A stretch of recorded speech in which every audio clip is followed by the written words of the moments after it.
ദേഹവും ദേഹിയും തമ്മിലുള്ള വ്യത്യാസം എന്താണെന്നാണ് ഭഗവത്ഗീതയിലെ 2-ാമത്തെ അധ്യായമായ സാഖ്യയോഗത്തിൽ പറയുന്നത്. എന്താണ് ദേഹം, എന്താണ് ദേഹി എന്നത് മനസ്സിലാക്കാൻ ഒരു എളുപ്പ വഴിയിലൂടെ പറയാം. ദേഹി എന്ന് പറഞ്ഞാൽ ആത്മാവ്, അതായത് തേരാളി, ഡ്രൈവർ.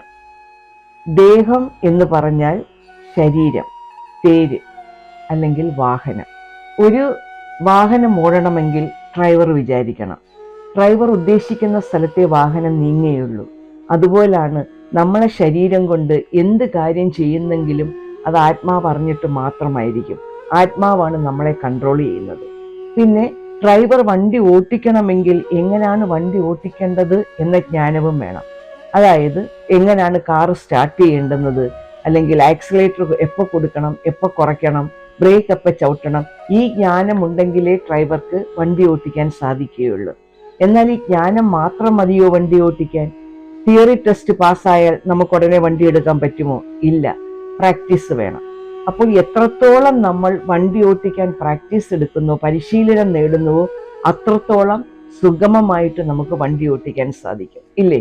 അതുപോലാണ് നമ്മുടെ ആത്മാവിന് ജ്ഞാനം വേണം. വെറും ജ്ഞാനം കൊണ്ട് മാത്രം കാര്യമില്ല. ആ ജ്ഞാനം എപ്പോഴും അയവർത്തുകൊണ്ടേയിരിക്കണം.